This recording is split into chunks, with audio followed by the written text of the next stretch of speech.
Bat music.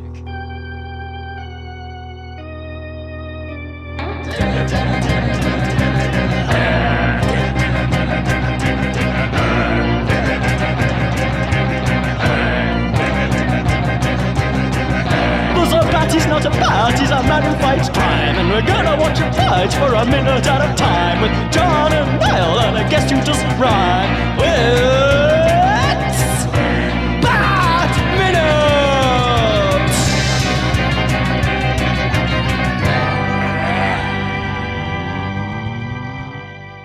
Hello, and welcome once again to Bat Minute Returns, the podcast where we dress up like jerks, get juiced, and talk about Tim Burton's 1992 sequel to Batman, Batman Returns, 1 minute at a time. I am one of the hosts, Niall McGowan.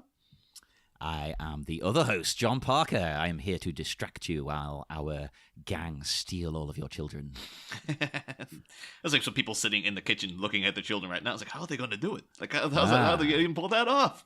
Wait and see. Well, It involves birds and mind control devices. Oh. Even I'm intrigued now by that. But anyway, we're joined today by a returning guest from season 1. People may have known him from TV's Cake Boss. It is Ralph Attanasia. That's me. How you doing, guys?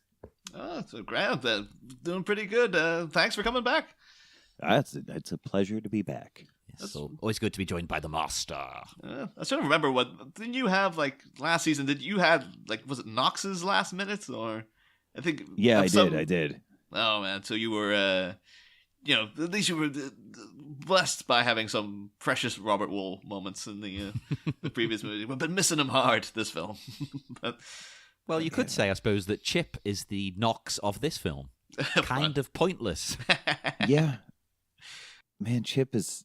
I was so disappointed when I watched this minute, and I don't get any of Chip's Christopher Walken impression. Dad, no, what? Stop. I'm so glad you said that, because Niall's been bringing this up a lot. And I thought it was just me who heard it, but it seems to be everyone. I'm not alone, thank God. Well, that's the thing, though. Like Ralph, you said you're disappointed in this minute. I think this may be my favorite minute of the whole film, actually. Oh, no, I was disappointed in that specific regard. Oh, okay. That's fair enough. I would have loved to have gotten a little bit of that sweet, sweet Chip. But the minute in question, of course, is minute 100 of Batman Returns. Like, oh my God, we're in the triple digits now. We're near the end. What's going on? Yeah, we got the proper third act setup here. Begins with the Penguin doffing his cap, and it ends 1 minute later with Max Schreck making a little plea to the iota of human feeling that may exist in the Penguin. Yeah, Christopher Walken employing an acting technique in this scene known as phoning it in. I love him, but he is kind of the same in everything he's in. He's turned out some real performances from time to time. Like he really can be on, and he's so hard not to focus on when he's in something. But in this scene, he's like, "No, please, if you have an iota of human decency," it's like, man, put a little something into it, huh? Before we get into taking this minute apart, I just want to say 2 things about this movie, maybe 3. One, this score is one of Danny Elfman's very best. Yes. This and Edward Scissorhands are like, I think, 2 of his best scores.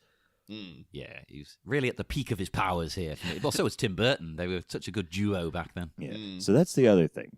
The other thing about this movie is that, like, while Batman is very much like a Tim Burton Batman movie, Batman Returns is just a Tim Burton movie that has Batman in it sometimes. Yeah. Yes. Very rarely, in fact. Yeah, he's not in a hell of a lot. This is like, I always compare the same thing with Guillermo del Toro's Hellboy movies. Because the first Hellboy is very much like a Guillermo del Toro Hellboy movie. And the second one is just a Del Toro movie that has Hellboy in it. Yeah.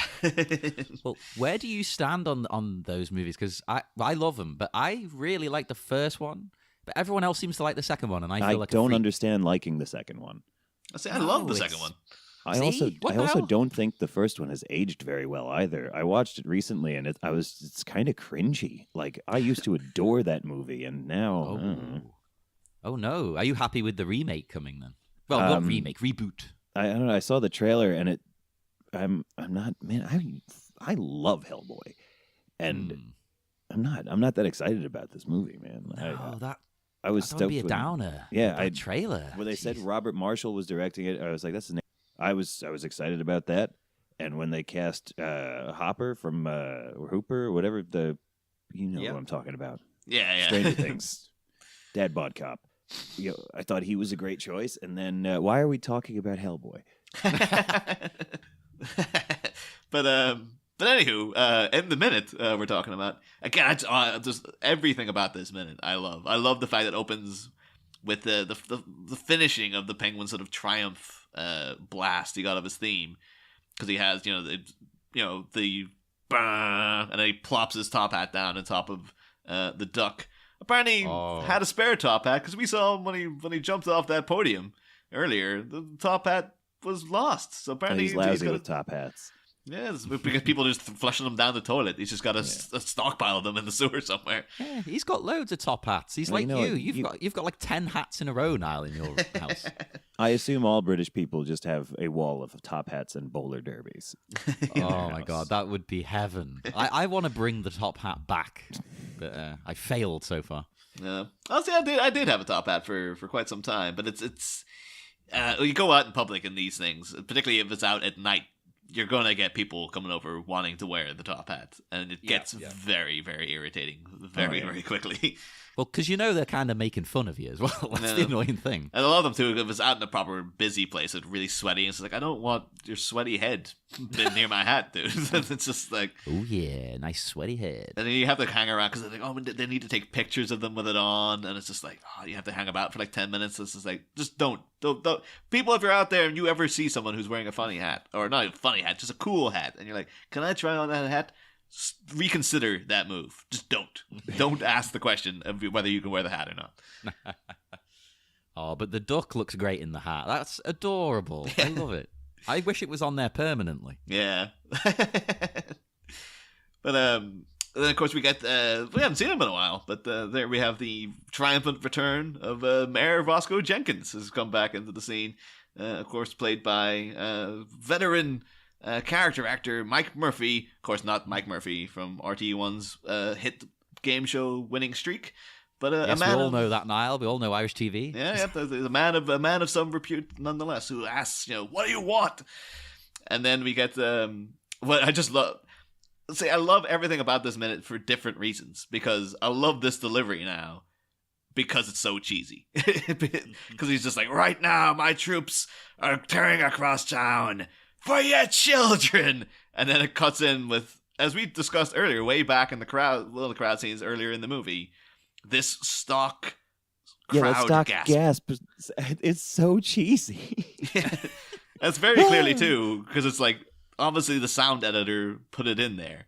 Like, it's very much, cause obviously on set, Danny DeVito was just like, for your children, yes, for your firstborn son. But then they're like, no, we need something there. Get that stock gasp out of storage, and then just slot it in underneath that, because that's exactly the right length of time. It's really noticeable too. And the thing is, it's not the only time it plays in this minute. It pops up again a couple of seconds. Yeah, I thought I heard it a second time. Have they not got a second recording of the same kind of thing that they could just slot in? Well, this is the weird thing, is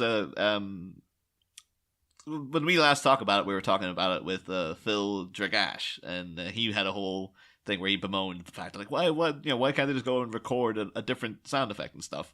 Earlier today, I was recording an episode of the Mogwai Minute with Phil Dragash, and he started going into talking about this sound effect again. Yeah. And then everyone was just like, why can't they just go and record a different crowd going, and there you go, you got a different sound, but no, they have to use the same one every time. And so this has prompted me to look into, where the hell does this thing come from? Oh, I actually don't know this. I'm excited. Nobody knows. What do you mean nobody knows? But so it's not like the Wilhelm scream where like we know where that one came from. This is just from my Google, as the world's greatest Googler. I have not. Everybody knows that about you, yes. Yep. Yes. And I have not going into the various Reddit threads and et cetera, et cetera. Everyone knows the sound effect. Everyone goes like, "Oh, I know. Yeah, I've heard that thing a million times." But no one can picture exactly where it came from. A lot of people in comment sections giving out about the fact that it's used in Manchester by the Sea. Very reputable, Oscar-nominated drama with Casey Affleck and Michelle Williams, and everything. Oh, it's such a serious, somber, serious art house movie, and it's using this stock sound effect that was dated in 1990. Apparently, it uses it 3 times in one scene or something. It's got to be used like the Wilhelm scream, then, like an in-joke. That's the thing. I don't know, because if it's getting to the point of distraction, then it is kind of like it's time to retire it. Really, like. Okay, what are your feelings on the Wilhelm scream, Ralph? Do you find it to be a? I love it every time. Oh yes. No, I'm a real sucker for it. So maybe if they started using this thing deliberately as a little like nudge joke, would you find that too far, or? I don't understand what goes on in the minds of really anybody. So I'm adrift here. I think they should. I rewind whenever there's a Wilhelm screen. I rewind and like play it back about 3 times before I carry on. I like that when Ben Burt has a cameo in Return of the Jedi, and when he dies, he does his best to replicate the Wilhelm scream himself. Love it. Well, I was convinced. I think I'm the only person. No one else is backing me up on it, but I'm convinced Daisy Ridley does it in The Last Jedi during the throne room fight. So there's a bit where Rey gets grazed on the arm, and I'm pretty. She does like a scream that sounds like it's based on the Wilhelm scream. I would. Not be the only other person who would believe, like me and my brother, went to see it, and he came out and he's like, "I heard that too." So maybe it was just the sound in the cinema we went to that seemed to be highlighted more. But I've taken to the internet, and no one else is saying this, so it's like you are the world's greatest Googler, so. You've got to expose it, Niall. Expose it to the world. You know the truth. I'm gonna have to come in. But there have been a lot of choices made in this movie. Like that, we're making a meal of the least of them. This is a scene where Danny DeVito in long underwear, a shirt front, and a fur trimmed robe comes out of a giant sewer stained rubber duck. Yeah. You've just described the greatest thing in the history of the world. Choices were made. But again, that's the thing. Noticeably as well, he has the return of his the black spit. Like during the Mariol campaign, he managed to get that spit under control. But now he's back in the sewers. It's like, nope, the black goo is just pouring out of his mouth again. It's his true form. He can't help it, you see. They were having to clean his teeth every 5 minutes before, but now he's just let it rip. I'm wondering still, that my excuse for it earlier was that it was caused by his been sort of surrounded by toxic waste in the sewer. That was what was bringing it on.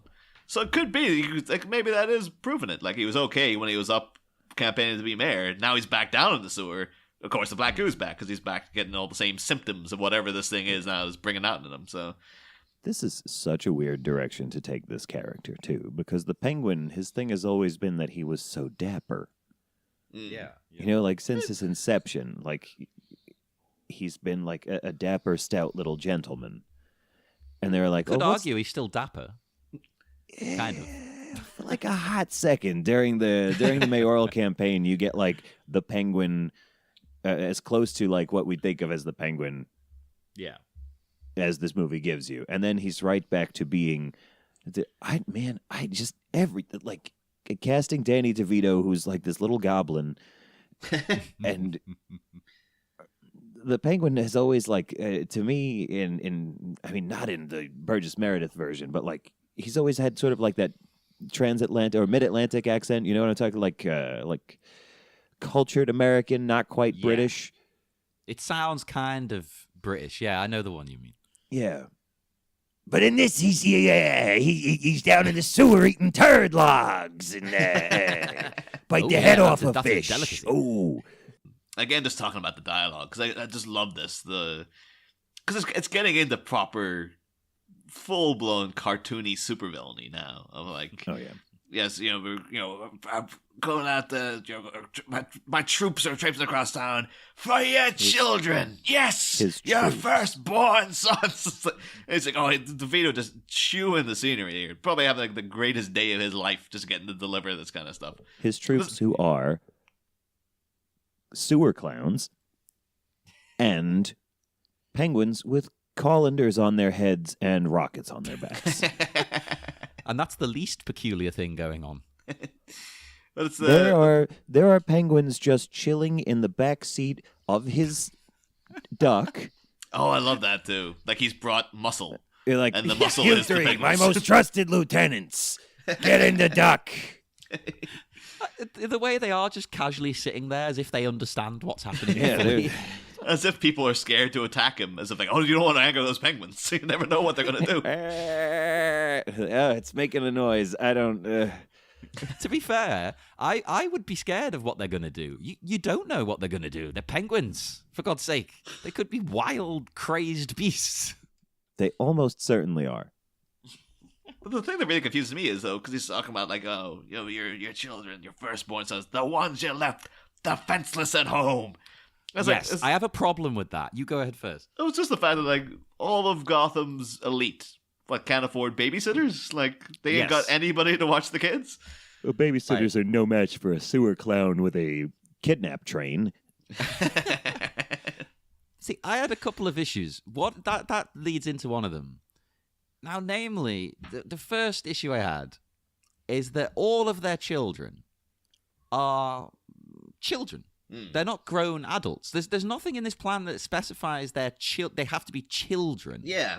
He wants Chip, for instance. It's just in a this, firstborn sons. That's what he's going for. Firstborn sons, yes. And Because he's got a the way chip he's on delivering his shoulder. this seems to suggest that they're all babies. Yeah. And then he does mention, it'll be next minute, but he has the whole thing like, cutting down Gotham's most promising before their prime. Yeah. So he seems to be under the impression like all of these are going to be like 10-year-old kids at the most. Yeah. Whereas So, like, wait, And was- real quick, was Chip a boxer and I missed that? Chip, Because he calls him "you great white dope," and the Oh. great is that a boxing reference? Was he a boxer in this movie and I didn't get it, or is that just a weird throwaway? It's basically a joke. weird throwaway thing, I think. There's nothing That's alluding to him strange. boxing other than that line, Yeah. as far as I am. well, that's the thing. I guess so we can, just get to that because that might be actually my favorite line of the whole movie. That's a line I quote all the time. Because I've personally come for Gotham's much treasured son, Mr. Chip Shrek. You're coming with me, you great white dope, to die way down in the sewer. It's like, oh my god. Oh, like that again. That video must have been like I said it in the first movie when Jack Nicholson was up on that friggin' float and he's getting to do whole like I relieve you, the little people, of the burden of your paled and useless lives. Like you, as an actor, you must live to be like, oh, I love doing this. Like this big campy, over the top, crazy supervillain. And again, this is DeVito. He's been getting to do great stuff the whole movie, but this is him now, like really in his prime. And, I'm going to steal this from whoever gets that minute a little bit down the road. But like when it's like at the end of the movie and he goes to grab like his one last umbrella and pulls out the one with the baby mobile and just goes, "I picked a cute one." That's amazing. That's one of the best things. Yeah. That whole end sequence, I don't want to jump ahead too much, but it's priceless. Yes. Munch it, future guest. I just took your thing you're going to talk about. Niall, won't that be... Oh, no, should we tell the listeners? Won't that be Dale? I believe it is Dale. Yeah, that might well be. Yeah, so I think she You're gonna might have actually be Chip the and minute. Dale? I think actually she might be the minute. I think she's. Again, we have to cut this out. I think she gets just after that. I think the minute cuts. I think she gets the glass of ice water, all that stuff. But anyway, we'll get to that when we get to it. Yeah. Well, I actually looked up the Great White Hope nickname, yeah. as in the. I didn't make notes on every single use of it because it turns out it's been used a few times, quite a lot. So I just was like, well, where was it first used? And it was it was applied to boxers generally, who were seen as the hope of the white race. Oh God, this is touchy subject. Yeah, So it's not from a great time. Yeah, it's to beat the African American boxer Jack Johnson specifically was the first kind of time. Who was, by the way, fascinating figure. What's the great. podcast? If you haven't listened to History on Fire, they do a multi-part couple episodes about his life, and it's fascinating. Oh, I'll definitely check that out. I haven't actually. I will be now because reading about him was great. Yeah, he's an interesting cat. I love, as in, find it ridiculous and hilarious, the old-fashioned logic that a black man being better at something that was just inconceivable. He had to be bested by someone. Surely. Yeah. Absurd, ridiculous. When's everybody just gonna calm the hell down and share? Yes. There's enough toys for everybody. Just chill. Yeah. Wise words. But I think since then, Great White Hope has sort of become a political thing that people a major candidate, the one person. Oh, this is going to be the person who is going to be elected and lead this country or this street or this city or whatever back to greatness. Is commonly referred to as the Great White Hope. But again, even when I was a kid, though, I loved this line. I didn't get that. I just loved the delivery of "Yeah, great white dope." But now knowing the background of it is even better. Of just it's the Penguin being clever as well. Because I guess he's kind of alluding to the fact that Chip Shrek as the heir to Max Shrek's fortune will be seen as this guy is the future and all this kind of stuff. So, but again, I just love that as well. Though the fact he's telling them you're coming with me to die way down in the sewer. Just really rubbing it in. Just everything about his crazy plan that he's got going on. And oh yes, that's even the scenery chewing, we jumped over it, of the whole thing of you came out to dress up like jerks, get juiced, and dance badly. That's such everybody involved in the making of this movie. Saw that script. Danny DeVito read it. He's yeah, I could deliver this line, sure. And Tim Burton from, it was just hey, go ahead. This works. This is good.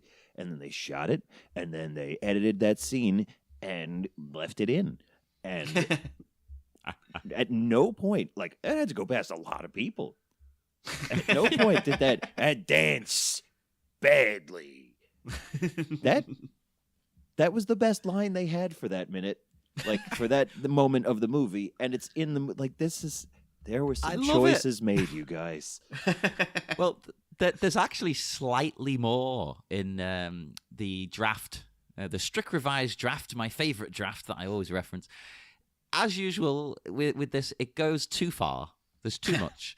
Because he doesn't just say get juiced. He says get juiced on Max's Shregnog. Which is meant to be Shrek and eggnog mixed. I understand how a portmanteau works. I don't know if that writer does, but I do. No, absolutely not. Jesus Christ! Thank God they left that bit out. But that's the thing, though. I love this added detail too. Is the Penguin, is asked question by the mayor, and as he's walking past, he just bats the mayor out of the way. The Roscoe Jenkins is taking so much. He gets whapped in the arm with the umbrella. And he's ow. Hey, umbrellas hurt. I once did get accosted by someone in the street, and I had an umbrella, so I was I'm going to hit them with it. And it fended them off. Did you have any flashes of the Penguin's technique when you were doing it? I'm how did he do it? That's one of the most British things I've ever heard. It is. I was accosted by a ruffian whilst walking down the avenue, and I had at him with my bomber shoot. Beat him about the head and face. I'm very un-British, despite how I sound. But yes, that is the most stereotypical thing I could possibly have done. There is actually online somewhere a pamphlet, I want to call it, of Victorian methods of self-defense utilizing an umbrella. So I'll have to share that in the group. Remind me, Niall. You guys, everything I've learned during this episode has made me sadder and older. But wiser is what you meant to say. Wiser. Yeah, but we'll also note as well. I like the added detail of the mayor's costume. is that it's just a knife in the back. And of Right. course, who's standing behind him is Max Shrek, because Max Shrek completely betrayed the mayor and stabbed him in the back with, involving this whole scheme with the penguin. So it's a nice little subtle kind of like, it's a little visual joke there for you. Yeah. But I don't know if I'd use the word subtle. well, it's much more subtle than like, we're considering we're talking about a guy coming out of a giant duck in the middle of the goddamn room. But also have to ask though, as he's approaching Chip, we see, they have the Shrek collection is written up, and the O is off kilter. Is that a stylistic thing, or is that just from the explosion? Because it could be either, really, to me. With this movie, there's no way to know.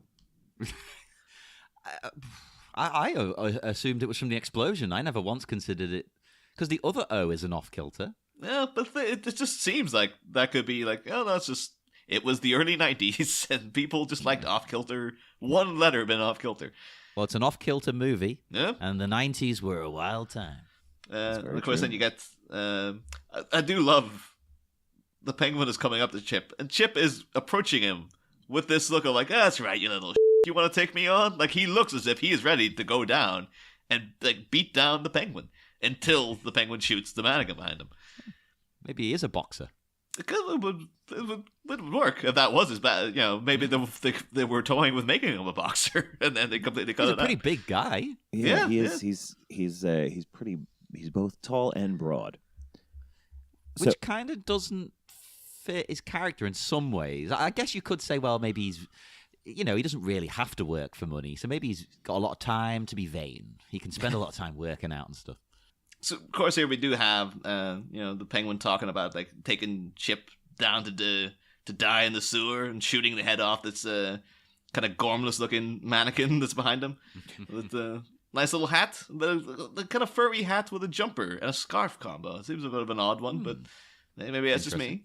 But in talking about though the potential death of Chip Shrek, would be remiss if we didn't mention the fact that Chip Shrek was originally down in the first draft to die much earlier in the movie in quite a fashion. Would you guys like to hear how Chip Shrek was originally supposed to die? I mean, what are we here for if not this? Well, it was just after Selina Kyle had made her reappearance in Shrek's office, and Max was like, what the hell is Selina Kyle doing here? He sent Chip to go take care of her. And basically, the description of what happens is thus. Chip goes to Selina's apartment, opens her door, and pokes his head in. The room is darkened, except for some deftly lit candles to avoid revealing the most outrageous elements of the place. Chip can make out the sight of Selina erotically emblazoned over her couch. Erotically emblazoned. Yes, this is a normal way to describe things. Of course, yes. And wearing only an absurdly Isadora Duncan long, strategically draped scarf. Chip says, Selina? And Selina says, well, hello, Mr. Chip. I can't hide my feelings for you any longer. Chip gulps forward, stepping onto the almost glowing, mystically unspray-painted pink carpet, and into the lumbering tan giant begins to sink and flail inside what is a square of pink quicksand. Selina rises from the couch, cloaked in darkness, and Chip says, Selina, this is not cool, help me. And Selina says, oh, Chip, I am helping you realize your potential as a human being. Unfortunately, you have none. Chip tries to lunge out of the quicksand, and a cat of nine tails whips across out of the darkness and lashes him back in. And then Chip makes his final quicksand bob, leaving behind a lone bubble. And Selina moves into the light, tugging into a black second skin, fixing the feline mask on her face. Catwoman purrs. This is as bananas as that Marv Wolfman draft of the original Batman movie. Yeah. But yeah, apparently Chip Shrek was supposed to die in a pit of quicksand that Selina Kyle had in her apartment. As you do. I mean, who doesn't have a little pit of quicksand in the apartment? I regret ever having it installed. It's like you'd need to be at least. We've seen Selina; she doesn't look like she's on the ground floor.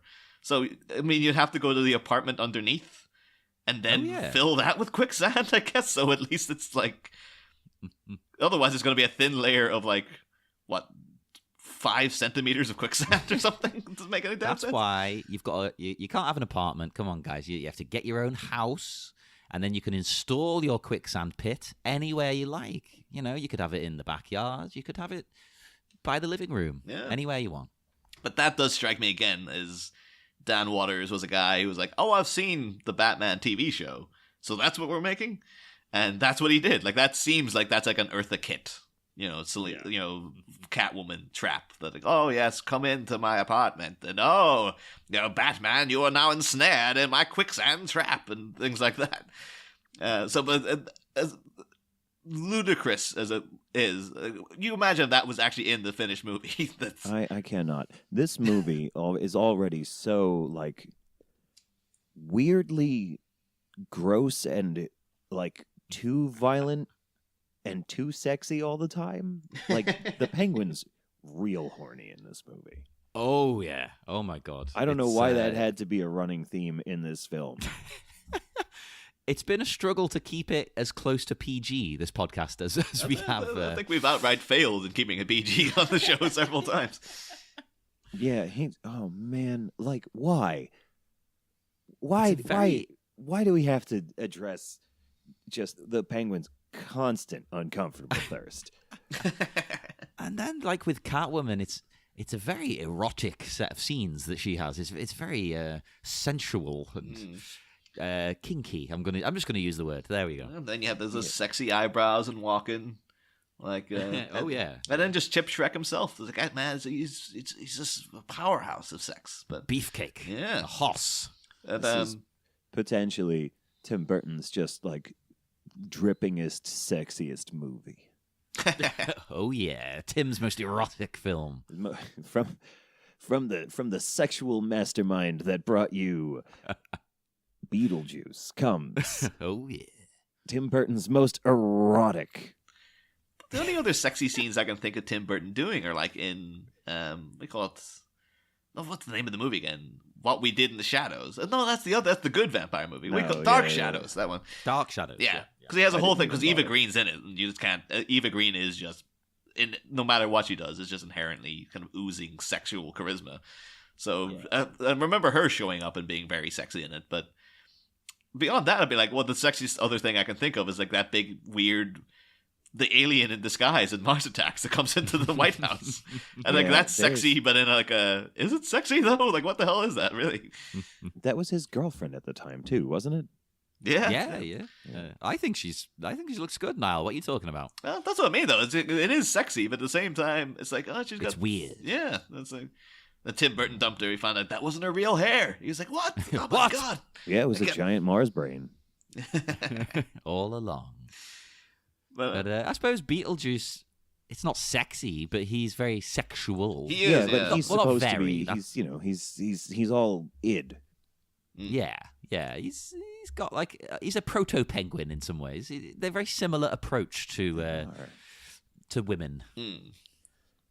Well, that was the thing. Like, I don't remember if we ever mentioned this on the show, but there was someone I was potentially thinking about asking to come on who had done a video on Tim Burton and on Beetlejuice in particular.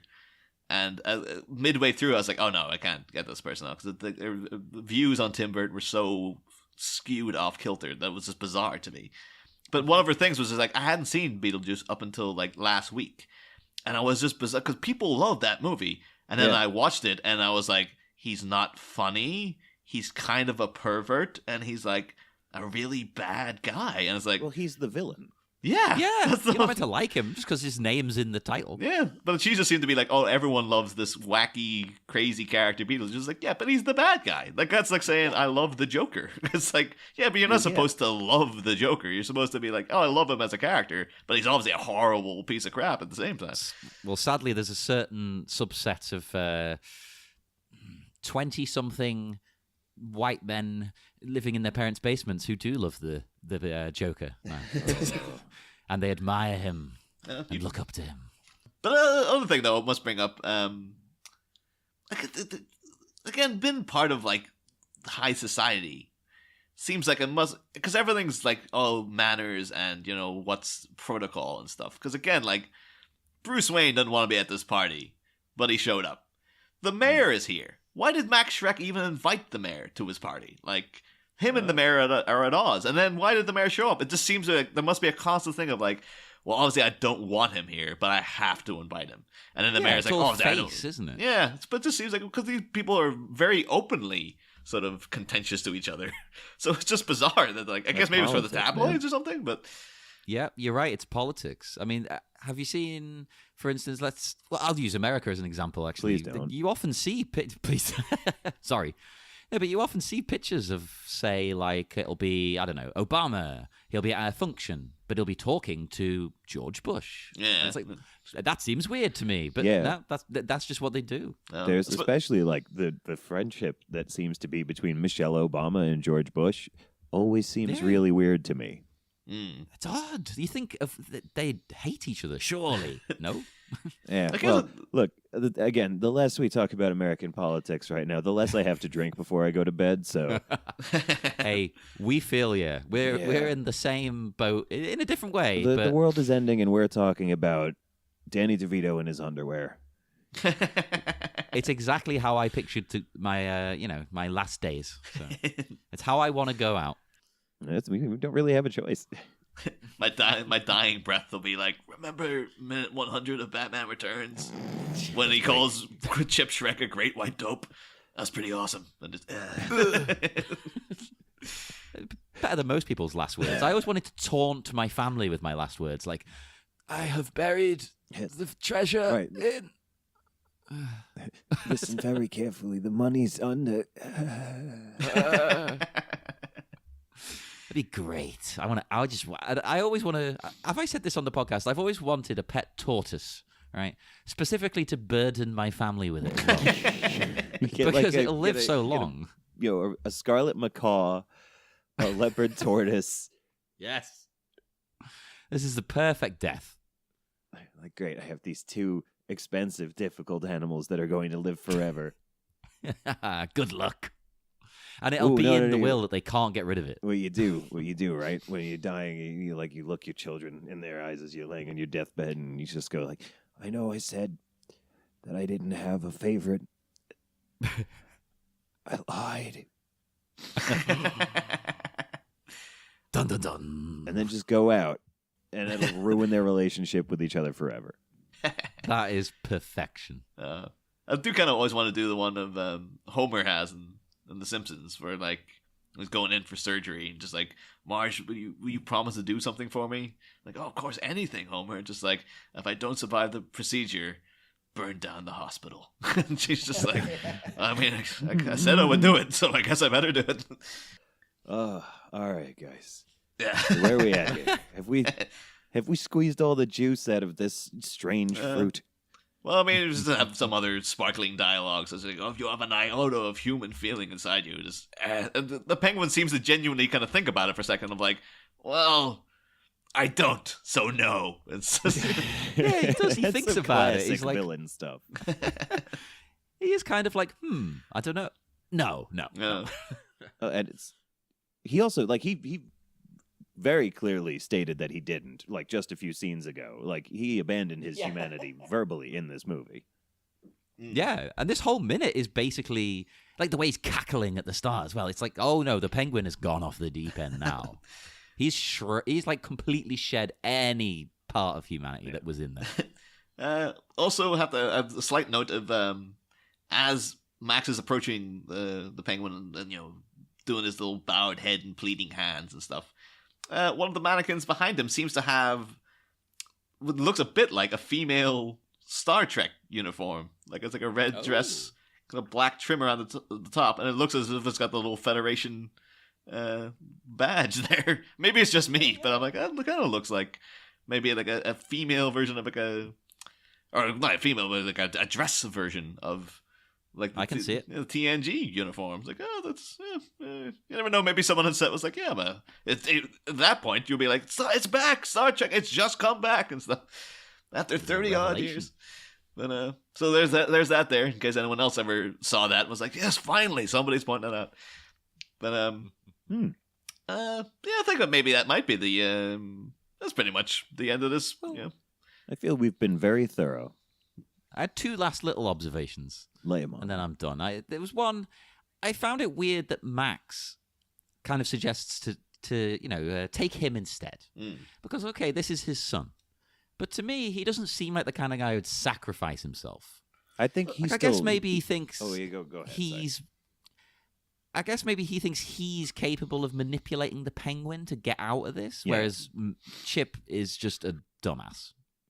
Yeah, I think Shrek still thinks that he can spin this, like, right up to that, because he doesn't really have a lot of actual confidence in the penguin's abilities. Like, we've seen that throughout the movie. He thinks it was all his doing, making him popular. I suppose in a way it was, but people did resonate with his background. Oh, this poor kid. That could be what you think. Oh, Shrek he's thinking I'm going to be able to spin this and get out of this one. But he doesn't try. Like, in the rest of the movie, he's just hanging about in that cage silently, just like, yep, I guess I'm here now. He never at one point tries to talk Oswald Cobblepot into like something else. No. He's just like, all right, well, I'm just going to stand and watch and let's hope something happens. Well, from this point on, the movie does go a bit off the rails, and this is a movie that was shaky on the rails to begin with. Like, but from here, there's just like there's thing after thing that just happens. It becomes very and then, and not like. It's like, so what happens to the penguin? He takes the guy, he puts him in a cage. He's like, yeah. And then lots of penguins. They all go, they got rockets. Like, okay. And then what happens? And then all the kids are in a kidnapping train with the sewer clowns. It's like, okay. And then what happens? Like, maybe there's a bomb? Like, is it a bomb or are there rockets? Yeah, it's weird that when this movie came out, they made an umbrella jet toy for the penguin to fly, but never made the duck. Well, I've got a little like a micro machines, right, and there was like a McDonald's one as well, but they never made like a proper penguins attack rubber duck. I can't. Yeah, like a big. You guys, some of this cool. Ooh. But I mean, like, we've been kind of dancing around, Ralph. Like you've kind of alluded to your opinions on the film, but did I use the word bananimals? Perfect. But do you have like a particular history with this? Do you remember seeing this for the first time? Or anything? Yeah, I saw this in theaters as a child. Oh, were you one of the kids who ran out crying, or no, but I was. I remember, like, this movie made me uncomfortable as a little kid. I've grown to really appreciate it since then because it is bizarre. But as a little kid, did not like Batman Returns. Oh, it was scary. Oh, see, I didn't see it until I was a little bit older. I think, how old was I when I first saw it? I probably was like 7. When did this come out? 92? Yeah. Yeah, but I didn't see it then. I was too young then. So 92. I was born in 84. So I would have been 6. So I wasn't much older when I saw then. this movie. Yeah. It is bizarre to think now, like, taking a 6-year-old to see it does seem like, oh no, you shouldn't be letting 6-year-olds watch this. But then I saw it when I was like, I would have been younger than that. So it's too horny a movie for a 6-year-old. Horny movie, you guys. Thankfully, though, we dodged a real bullet because Tim Burton was approached to direct Jurassic Park. Oh, God. And thankfully did not. I want to see some T-Rex on T-Rex action. Yeah. That's what's missing from Jurassic World, clearly. That's where they need to take the series. I mean, we know those T-Rexes were doing it because there's a baby T-Rex in the Lost World. Yeah, they're doing it. Yeah. And they recently discovered kind of some evidence for how T-Rexes did it. Shut up. I think their little arms were used in the act. I knew and there's a small mock-up online you can see of a sketch someone's done of, well, this is how it would have happened. Right. This is what I'm always telling people because I'm a big dinosaur fan, right? Anytime you see like a really weird feature on an animal that doesn't involve like how they locomote or hunt or whatever, like something crazy, it's usually for sex, right? Yeah. Like peacock tail is a great example, or any like whatever weird feature, usually for sex. T-Rex has that giant oversized head full of steak knives. And it's just this big gut and these like big feet. It's this big, massive animal with these tiny little arms. And it's like, if you're investing all of that metabolic energy into growing that big head with those jaw muscles and teeth, why are you keeping your stupid little arms? They gotta be for sex. They must have had like really brightly colored feathers on them or something that like could like open up like little sex flags to wave around and show off just how handsome. You're like, hey, ladies, get a load of this. But I love where that's how a T-Rex sounds. they have to.